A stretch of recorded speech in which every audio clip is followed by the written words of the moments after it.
Mercos's Europe, the German Chancellor, traveling here to the French capital ahead of a crucial summit to put the euro back on the rails. I'm with France 24 Europe editor Christophe Robit. Can we say to save the euro?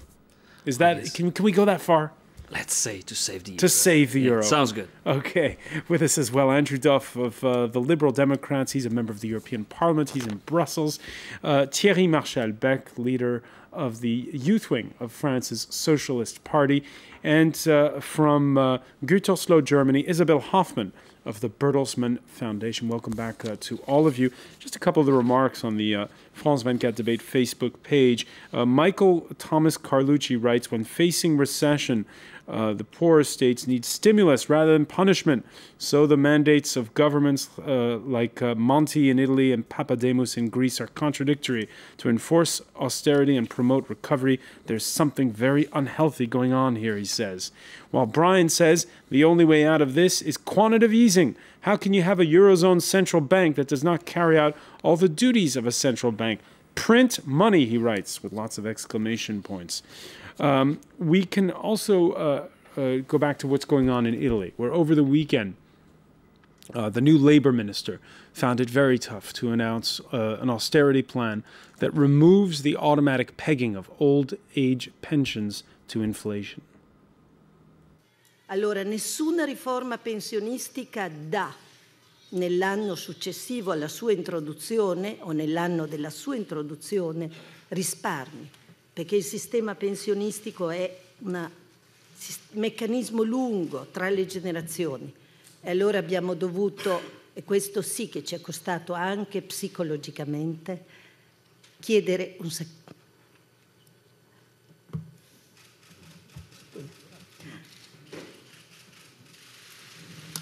Credo che stesse per dire sacrificio, come avete capito.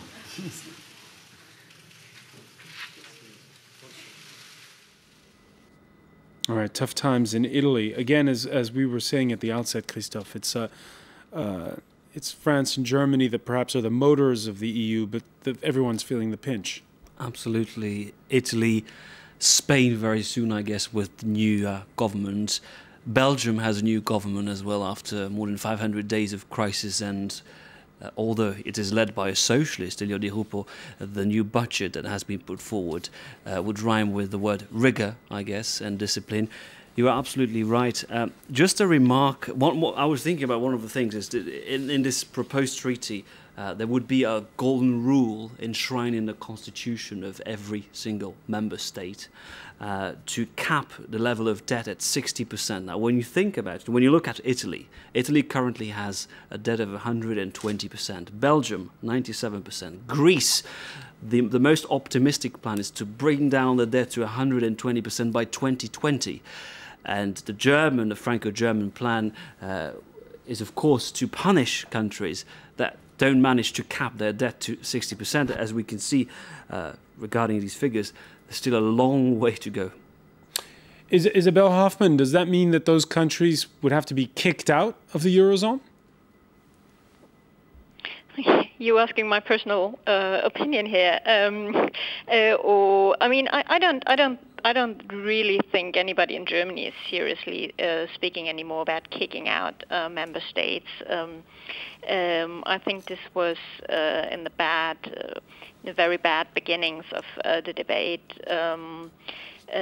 Some kind of melodies we really didn't want to hear. They're all kind of back on track. And in general, we need to say that if there's one thing major German parties agree on, then it is their commitment on the European Union and the euro.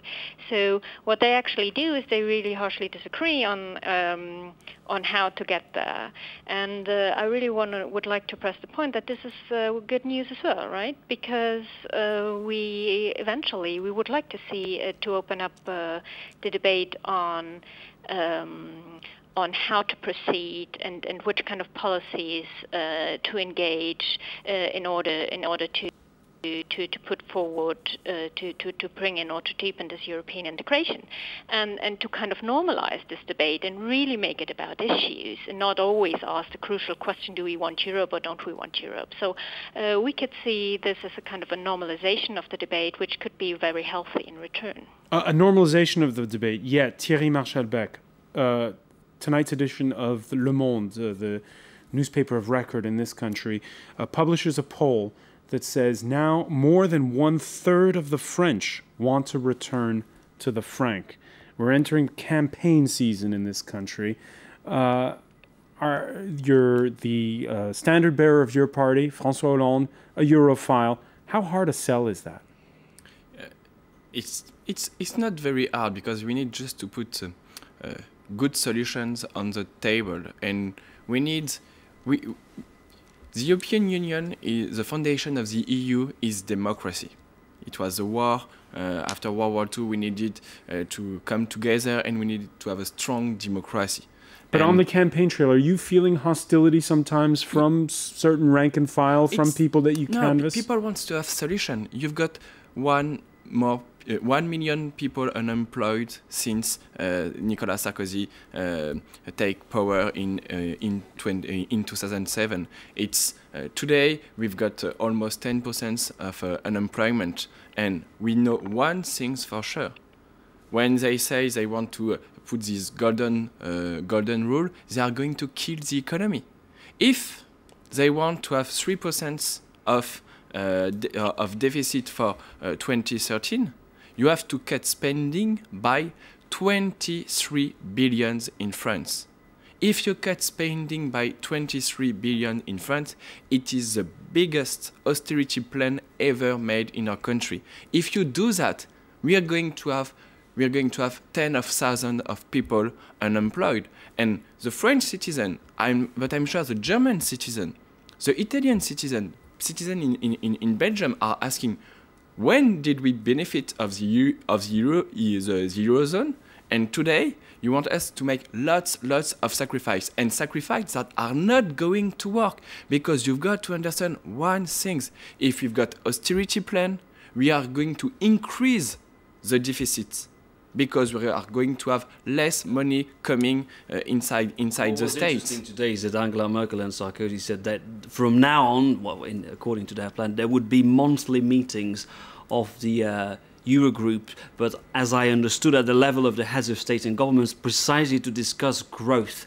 I think that in Germany, I read recently that apparently Angela Merkel is as worried about youth unemployment in Spain as about Italy's debt, for instance. I think in Germany there is a sense that we need to boost growth. Now, you don't seem to believe that it's possible with the current policies, but there seems to be a willingness now to tackle the other big problem, which is growth, because what really killed Italy recently is not so much the debt, I believe. Exactly. It is the very low, pathetic levels of growth. Why did Germany have a better growth this past decade than France or other countries in Europe?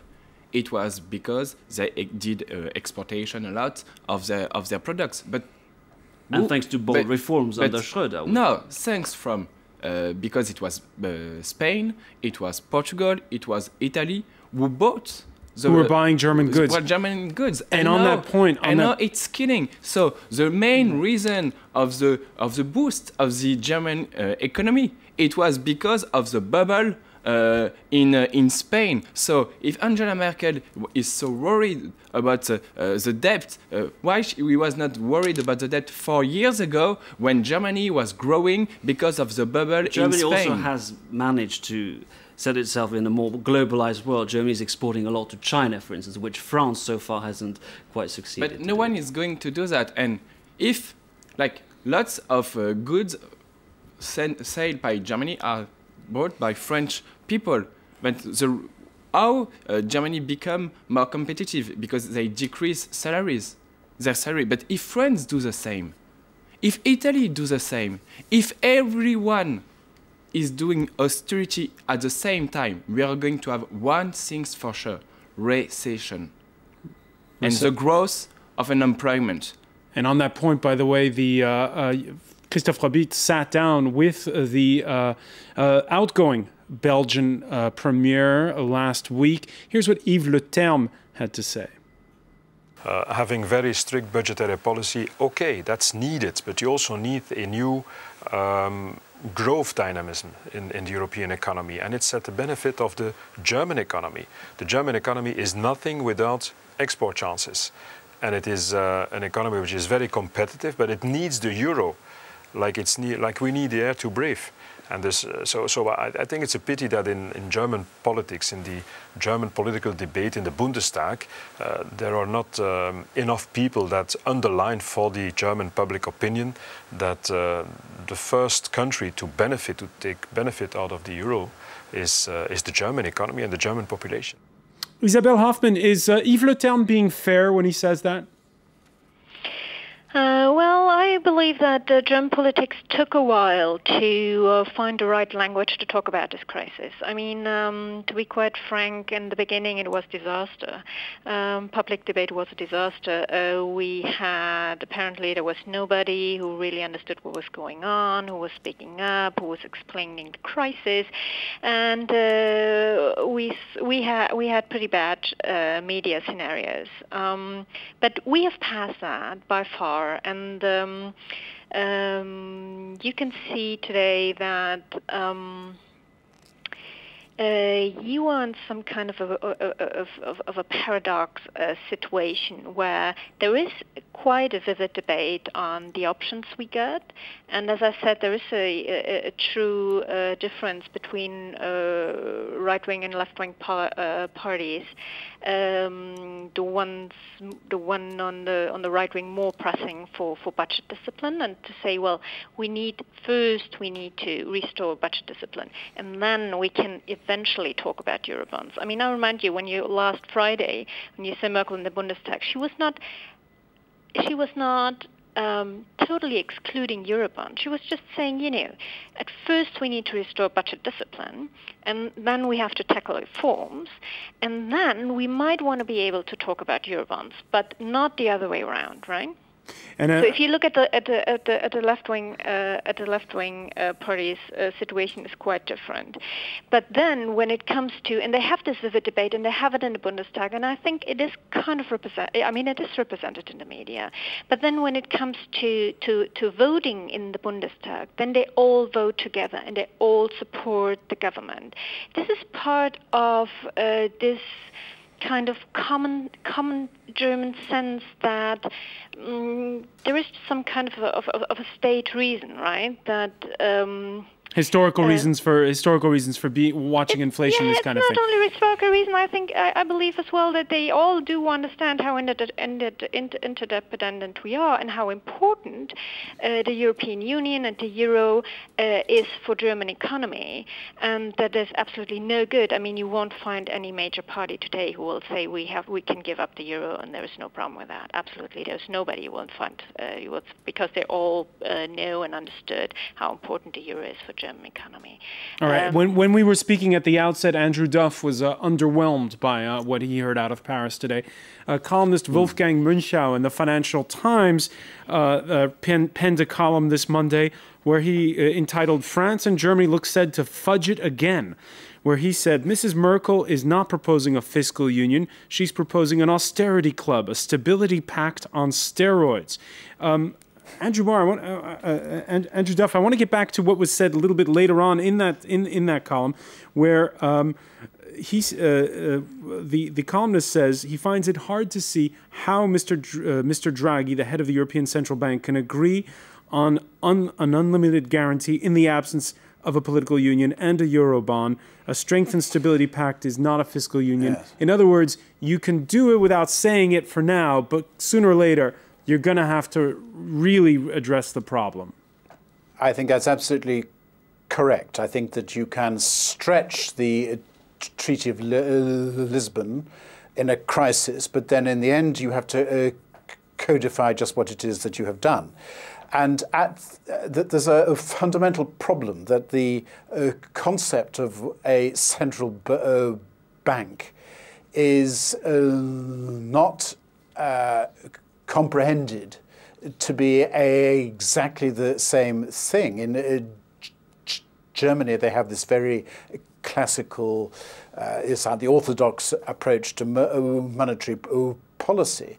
But I agree with your blogger or Facebook correspondent who says that quantitative easing is now essential.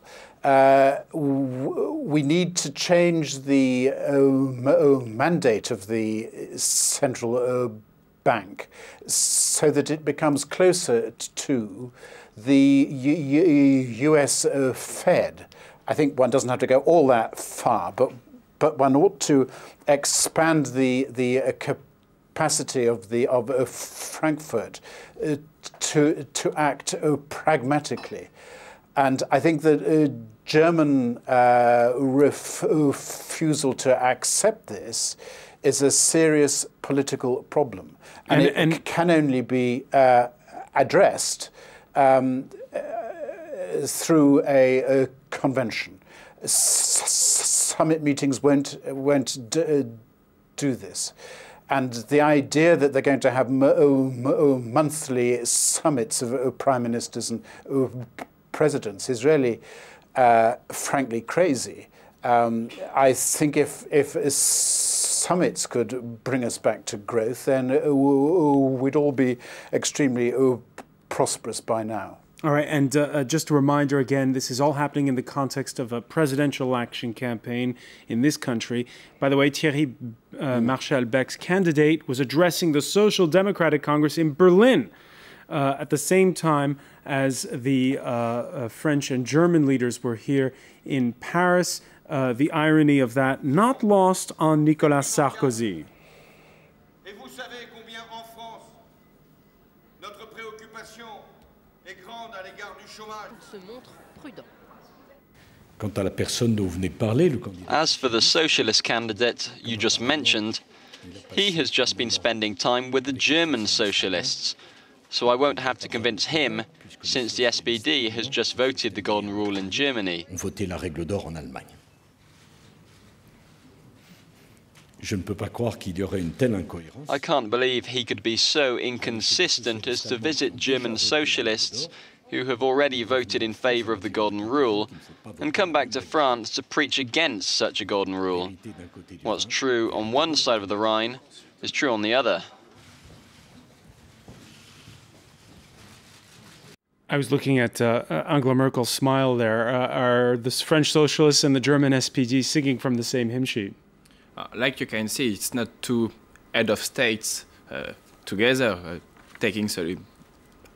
putting solutions for the Eurozone. It's two political leaders, two politicians, and they are desperately running for re-election. And they know that if Nicolas Sarkozy is going to win, it's maybe a little bit easier for Angela Merkel. So that's why she's smiling a lot. But what you need to know, it's for now more than 2 years, we've got a strong platform for the Socialist Party in Europe.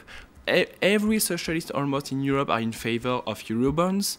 We are in favor of fiscality at the European level. So there's lots to agree on. We're going to have to leave it there, unfortunately. We need a stronger budget, and we need to have growth once more, and we are not going to have growth with recession and austerity. I want to thank you for joining us. I want to thank Christophe Robit. I want to thank as well Andrew Duff for being with us from Brussels, and Isabel Hoffman from Gütersloh in northwestern Germany. Thank you, by the way, for being with us here in the France 24 debate. Stay with us. We're going to look at how the markets have rebounded following the announcements out of Paris. That's coming up in Business with Marcus Carlson.